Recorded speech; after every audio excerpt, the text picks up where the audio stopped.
For more on today's market action, let's bring in Eddie Ghabour of Key Advisors Group. And Eddie, when we take a look at the recent action that we've seen in the markets, obviously there is so much fear out there right now. From your assessment, do you think things will continue to get worse from here?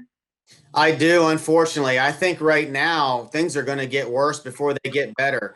The unemployment number that's going to come out this week is probably going to shock many to go from where we were before this happened to the mass layoffs that are going to start to trickle in the numbers.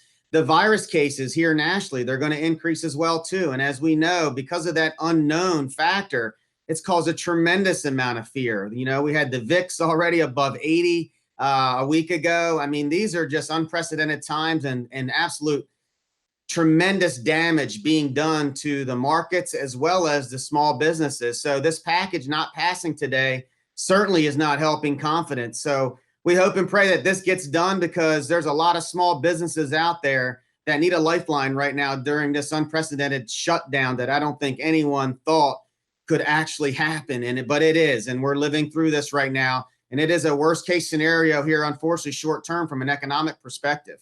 Well, Eddie, what should investors do then to level this volatility that we're seeing in the markets right now? So I think a key thing is, and of course, everybody's situation is different, but if you are really overweight and all in equities right now, you are in a tough spot because you may have lost 30+% of your portfolio.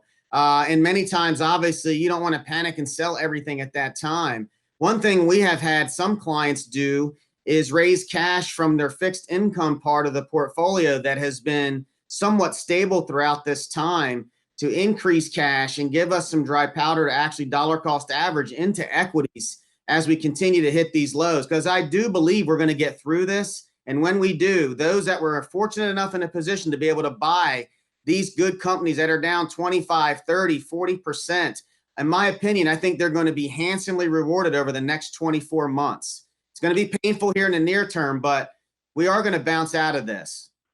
All right. Eddie Ghabour of Key Advisors Group, thanks so much for joining us today.